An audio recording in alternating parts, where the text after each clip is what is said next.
দিনের মধ্যেও পার্থক্য আছে। এগুলো পার্থক্যগুলো মাথায় রাখো, আগে ঢোকাও, তাহলে কোথাও মার খাবে না। আল্লাহর সব দিন আল্লাহ, তবে সব দিন সমান নয়, পার্থক্য আছে। যেমন হাদিস শরীফ, রাসূল পাক সাল্লাল্লাহু আলাইহি ওয়াসাল্লাম হুজুরের ইরশাদ করেন, ইন্না ইয়াউমাল জুমআতি সাইয়্যিদুল আইয়াম, দিনের মধ্যে শ্রেষ্ঠ দিন হলো জুমার দিন। জোরে বলুন। নবীজির পাক জামানের পাক কথা, নবীজি বলেন, ইন্না ইয়াউমাল জুমআতি মিন আফদালি আইয়ামিকুম, রাওয়াহু ইবনু মাজাহ। রাসূল পাক সাল্লাল্লাহু আলাইহি ওয়াসাল্লাম হুজুর ইরশাদ করেন, দিনের মধ্যে শ্রেষ্ঠ দিন, আফজাল দিন, ভালো দিন, বড় দিন, আফজাল দিন হলো জুমার দিন। কেমন শ্রেষ্ঠ? وهو أعظم عند الله من يوم الأضحى ويوم الفطر, জুমার দিন আল্লাহর নিকটে ঈদুল ফিতর, ঈদুল আযহা হতেও শ্রেষ্ঠ। জোরে বলেন। ভিডিও করনি, ভিডিও করনি, রেকর্ডিং করো, ছেলে জানে এই জন্য ঠিক করে। কি করবি এত টাকা ইনকাম করে, কি করছিস বল না, আমাদেরকেও তো দিস। এখন ছেলেরা বেকার কিছু কাজ খুঁজে পাই না, এখন এটা নিয়ে ব্যাস একটা ভালো। তো ভিডিও করিস, রেকর্ডিং কর, তাই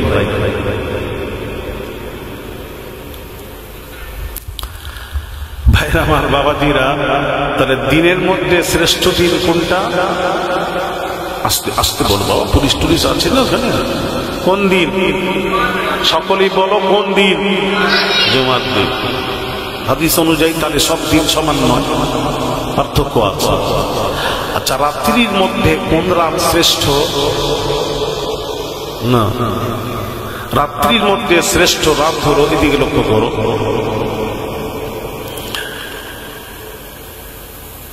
ইন্না আনজালনাহু ফি লাইলাতিল কদর। কোন রাত? একটু স্মরণ করে ধরিয়ে দিলাম, ছেলেরা ঠিক বললো, কদরের রাত। আল্লাহ পাক বলছেন কদর রাত শ্রেষ্ঠ রাত, রাতের মধ্যে। এবার প্রশ্ন, কেন শ্রেষ্ঠ? একটা কারণ থাকবে। কি কারণে শ্রেষ্ঠ? আমাকে এই কারণটা বলতে হবে। কি কারণে শ্রেষ্ঠ বলো দেখো।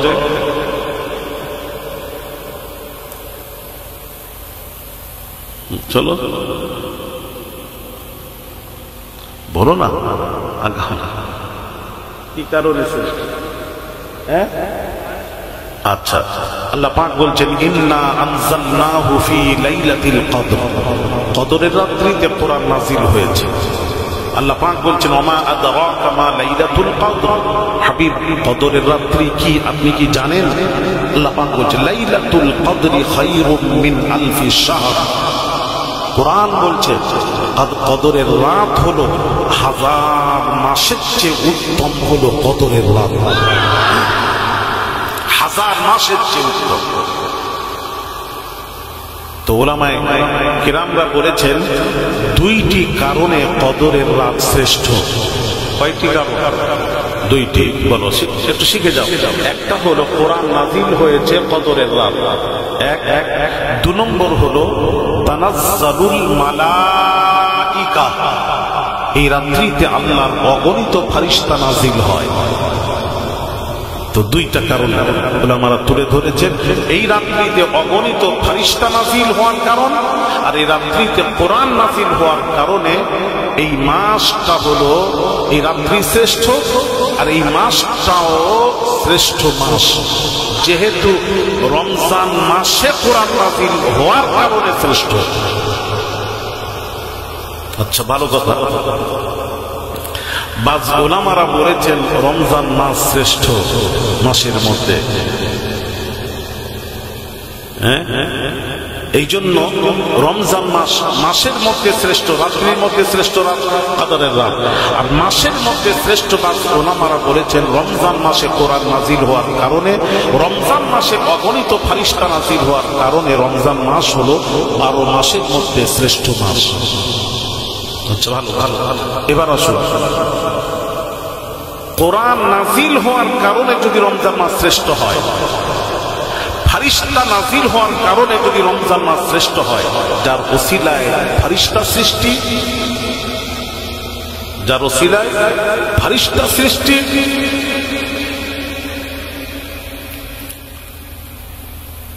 সেই নবীর আগমনের মাসটা কি শ্রেষ্ঠ হবে না?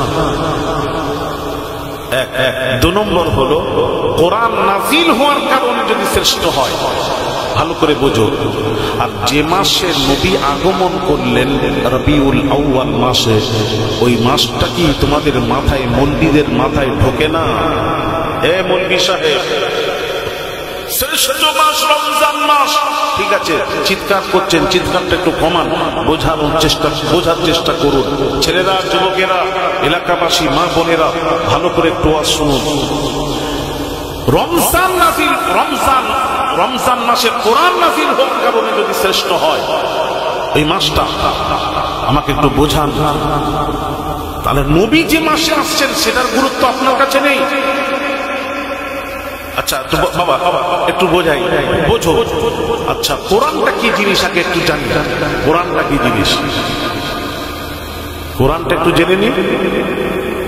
আম্মা জান আয়েশা সিদ্দিকা রাদিয়াল্লাহু তাআলা আনহাকে কতিপয় সাহাবীরা প্রশ্ন করলেন, আম্মা জান, আপনি রাসূল সম্পর্কে যতটুকু জানলেন পৃথিবীর মানুষের তা জানা সম্ভব নয়। আম্মা জান একটু বলুন না। জানতে এসেছি রাসূলের চরিত্র জানতে এসেছি। সনদ সহিহ হাদিসের। হ্যাঁ, আবার মোবাইল আবার করছো, ভিডিও করছো, মানা করলাম না, একটা মানা করার পর করনি বাবা। তোমরা এত আদব বাদাব ছেলে, তোমরা, তোমাদের আমাদের ছেলে, তোমরা আমার বাপ দাদা, কথা বুঝতে পেরেছো, সব আমাদেরই হাতে তৈরি, বরাবর করনি বাবা, জিদ করনি বাবা, এমনি রেকর্ডিং করো, আমাকে দেখছো সবসময়। আমি আগেও করতাম না, এটা মানুষ বলে বলে নিষেধ করে যখন হয়নি মানুষকে করতাম, অতটা বলতাম না। এখন দেখছি তো এ তো খুব খারাপ জিনিস, লড়াই লাগাবার জিনিস। হ্যাঁ, ঠিক না? ও বলছে,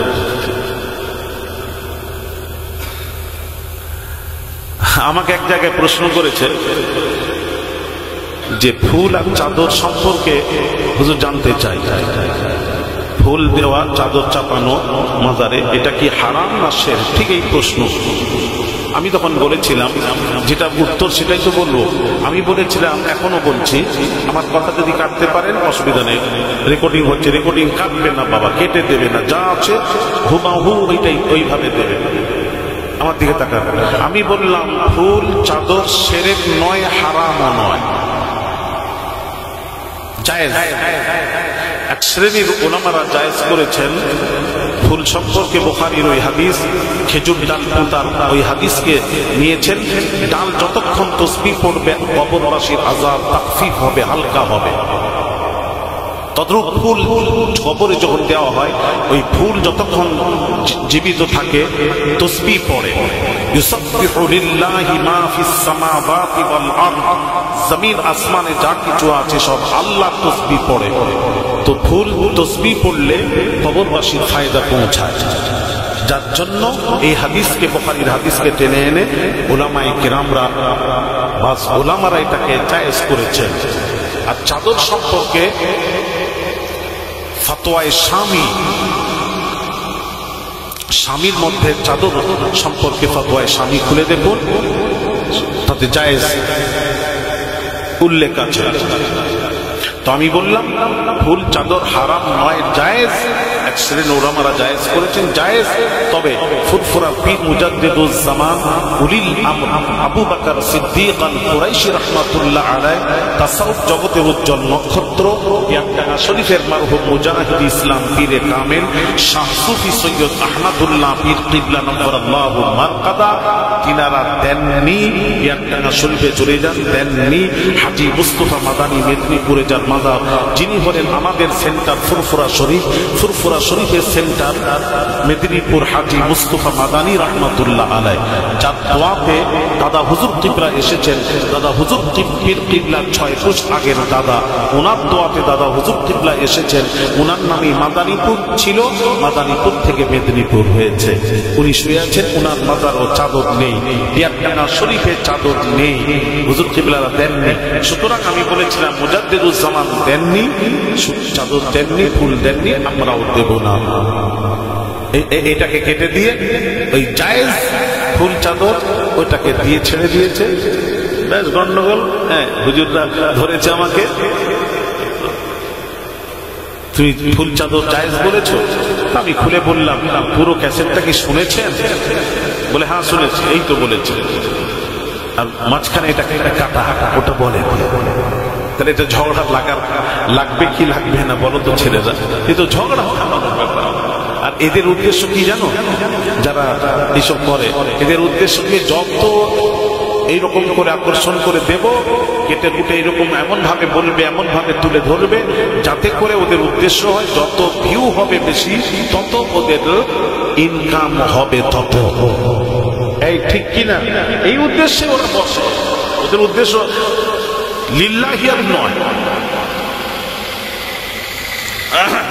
এই জন্য আমি একদম কড়াভাবে নিষেধ করেছি। আমি দরকার নেই বাবা, অত পরিচয় দরকার নেই, আমার পরিচয় অনেক হয়ে গেছে, সামলাতেই পারিনি এমনি প্রতিদিন রাত জেগে জেগে। যেখানে এক্ষুনি আমি যাবো, যে আমি আপনি বলুন না, ঢাকা থেকে 150 কিলোমিটার, ঢাকাতে যে জাম হয় ওখান থেকে 5 ঘন্টা রাস্তা ঢাকা থেকে, জানেন? জাম দিয়ে করে বেরিয়ে যেতে 5 ঘন্টা লাগবে। গিয়ে আমি আমার স্টেজে ওয়াজ করবো, কত কষ্ট বলুন সারা রাত জেগে। আমি তো আস্তে আস্তে বয়স হচ্ছে, সেরকম আগের মতো তো নেই, কমজোর হচ্ছে, দুর্বল হচ্ছে। তবু অনেকেই বলে হুজুর আপনার ভলিউম ঠিকই আছে। এ ঠিক কিনা? ছেলে ভলিউম ঠিক আছে না আগের মতো? ঠিক আছে। তো বাবাজি, হ্যাঁ আমি যে কথা বলছিলাম এসব ফিরে যাই। তো আমি বলছিলাম, ভালো করে বুঝবেন, আম্মাজান আয়েশা সিদ্দিকা রাদিয়াল্লাহু তাআলা আনহা আবার বলছে, কোরআন নাযিল হওয়ার মাস যদি শ্রেষ্ঠ হয়, আর যে নবীর উপর 30 পারা কোরআন নাযিল হলো, কোরআন ওয়ালা নবী যে মাসে আসছে, ওই মাসটা কি শ্রেষ্ঠ নয়? ও তুমি এ মৌলবীরা কোরআন বুঝেছে, আমার নবী বোঝে না, একটু নবীকে বোঝাই। আম্মাজান আয়েশা সিদ্দিকা রাদিয়াল্লাহু তাআলা আনহাকে প্রশ্ন করা হলো, আম্মা জান, নবীর চরিত্র সম্পর্কে জানতে এসেছে, কারণ আপনি যতটুকু জানবেন পৃথিবীর মানুষের তা জানা সম্ভব নয়। তার কারণ আল্লাহর নবী দয়ার নবী, রাহমাতুল লিল আলামিন, সবচেয়ে বেশি সময় দিয়েছেন বিবিদের মধ্যে আম্মা জান আয়েশা সিদ্দিকা রাদিয়াল্লাহু তাআলা আনহার কাছে। সুতরাং আম্মা জান আয়েশা নবীর সম্পর্কে যতটুকু জানবেন অন্য মানুষের তা জানা সম্ভব নয়। এই জন্য নারীদের মধ্যে সবচেয়ে বেশি হাদিস রিওয়ায়াত করেছেন আম্মা জান আয়েশা সিদ্দিকা রাদিয়াল্লাহু তাআলা আনহা। লাখো লাখো হাদিসের হাফিজা ছিলেন, সবচেয়ে বেশি হাদিস বর্ণনা করেছেন আম্মা জান আয়েশা সিদ্দিকা রাদিয়াল্লাহু তাআলা আনহা। নারীদের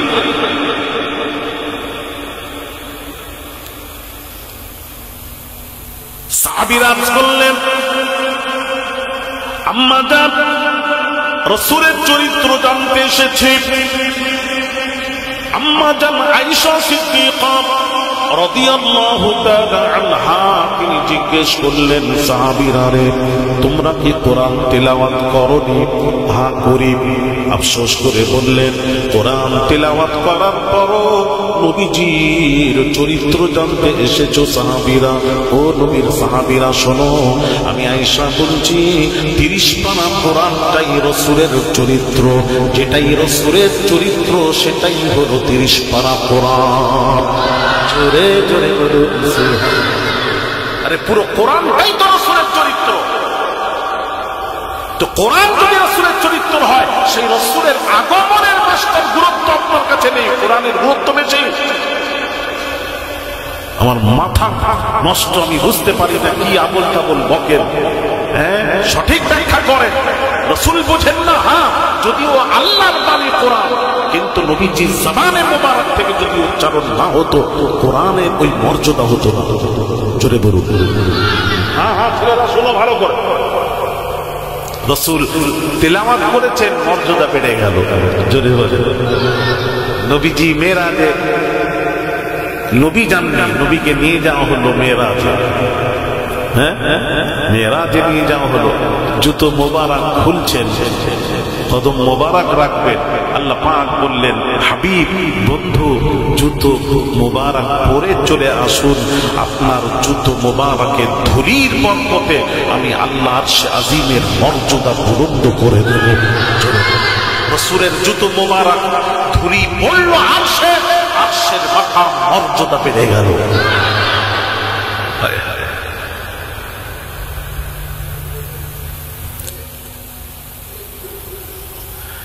ভাইয়ের আমার, বামাঝিরা, ও যুবকেরা, মদিনা শরীফের কোন মর্যাদা ছিল না।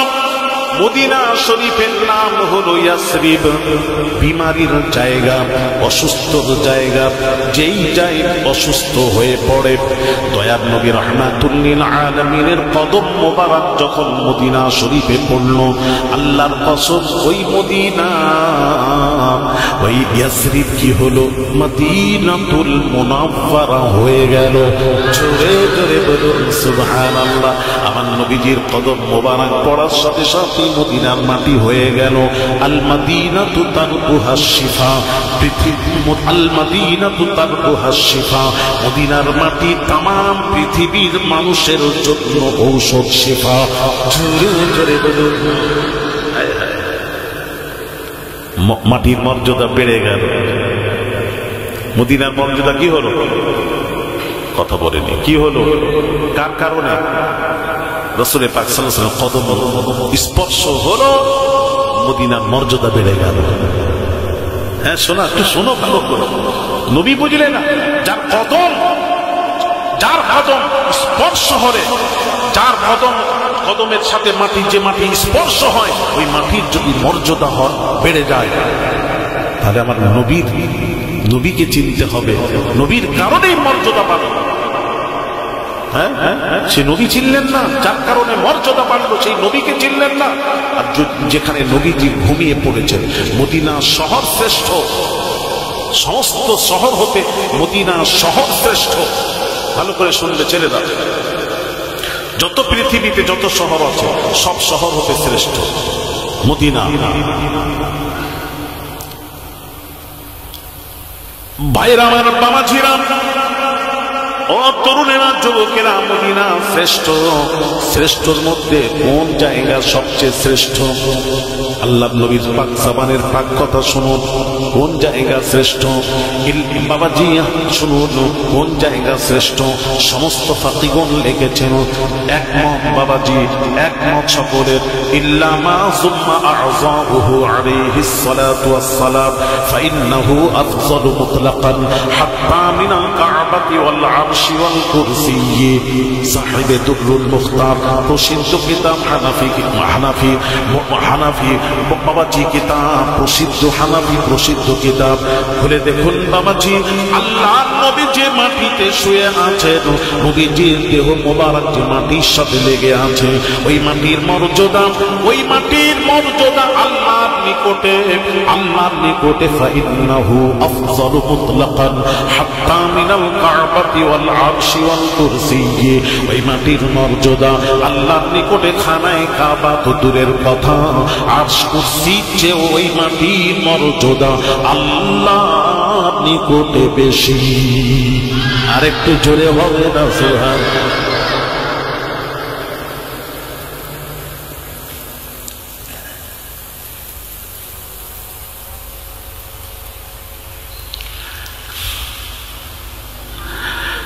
ভাইয়েরা আমার, বাবাজিরা, অনেক কথা ছিল, ওদিকে আর যাচ্ছি না বাবা।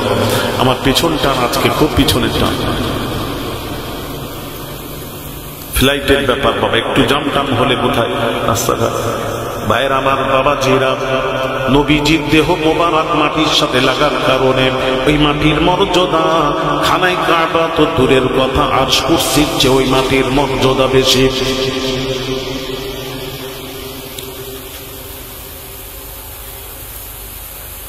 জায়গা যাচ্ছি না ওদিকে। আমি যেটা বোঝাতে চাচ্ছিলাম, তাহলে কোন মাসের মধ্যে কোন মাস শ্রেষ্ঠ? মাসের মধ্যে শ্রেষ্ঠ হলো নবী যে মাসে আগমন করেছেন, নবীর আগমনের কারণে ওই রবিউল আউয়াল মাস সব মাস হতে শ্রেষ্ঠ।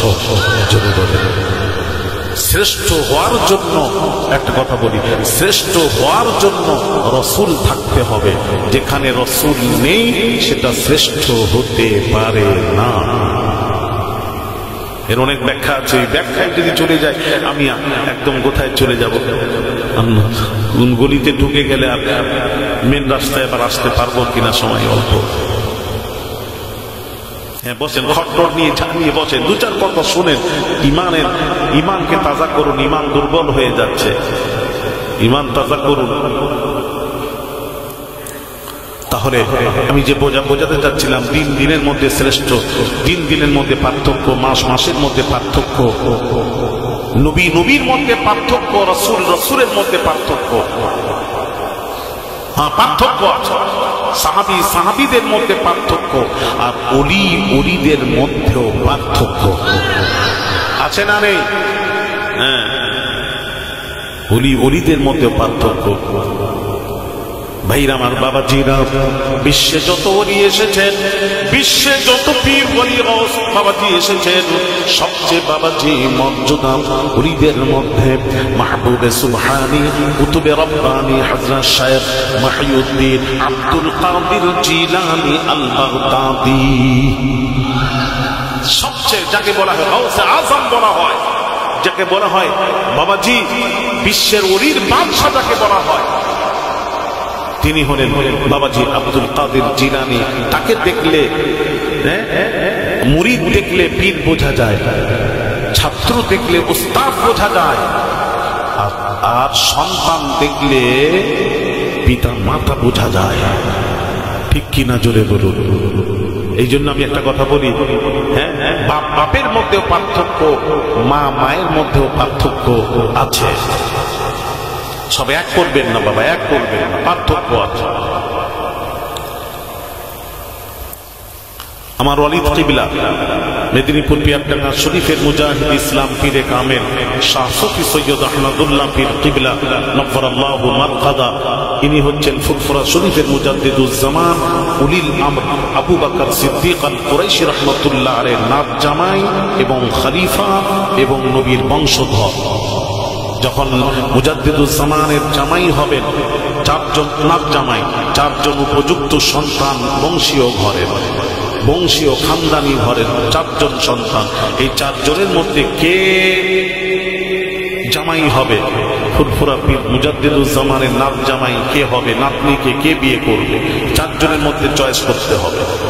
প্রস্তাব আসছে অমুক অমুক অমুক হলে ভালো। আব্বাজান রোগা পাতলা ছিলেন, শরীর হালকা ছিল, পছন্দ হয়নি। সর্বশেষে ফুরফুরা পীর মুজাদ্দিদুজ জামান উলিল আমর আবু বকর সিদ্দিক আল কুরাইশি রাহমাতুল্লাহ আলাইহি তিনি বললেন, আমি মেদিনীপুর পিয়াকডাঙ্গার আহমদুল্লাহকে জামাই করব, আর এই বিবাহের প্রস্তাব আবু বকরের নয়, এই বিবাহের প্রস্তাব স্বয়ং আল্লাহর রাসূল দিয়েছেন। আর বাবা, আমাদের বাপের বাবা, তোমরা যারা বিয়ে শাদী করেছে, তোমাদের বিয়ের প্রস্তাব কে দিয়েছে বাবা? একটু নাম বলো না, কে দিয়েছে? কথা বলো না, কে দিয়েছে, কে এনেছে? কিভাবে বিয়ে হলো আপনাদের?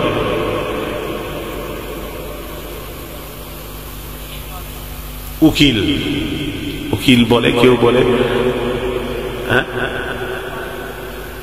মোবাইলে। উনি বেশ কথা বলেছেন, আজ মোবাইল হয়ে গেছে উকিল। খারাপ করেনি উনি, খুব খারাপ কথাটা বলেন, বাস্তব যেটা। মোবাইলে এখন শুনছি নাকি বিয়ে হয়ে যাচ্ছে, বিদেশে আছে মোবাইলে।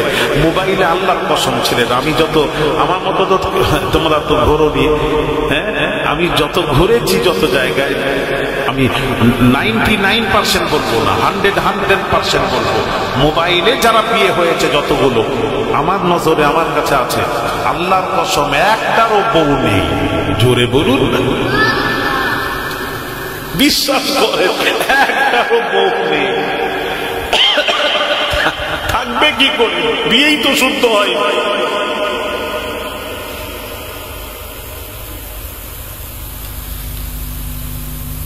ওই রকম মোবাইলে বিয়ে করবে, বউ থাকবে না বাবা। ওই রকম বিয়ে করো না বাবা, হাতে ধরে বলছে। বাপ মাকে রাজি করিয়ে দেখাশোনা করে বিয়ে করো। রাজি আছো ছেলেরা? এই ছেলেরা রাজি আছো? কিরে ওর দিকে দেখছে। মাশাআল্লাহ, হুজুরের এই জলসাটি শুনে খুব ভালো লাগলো। যদি আপনাদের ভালো লেগে থাকে তাহলে আমাদের চ্যানেলটাকে লাইক, শেয়ার, কমেন্ট, সাবস্ক্রাইব করে পাশে থাকবেন।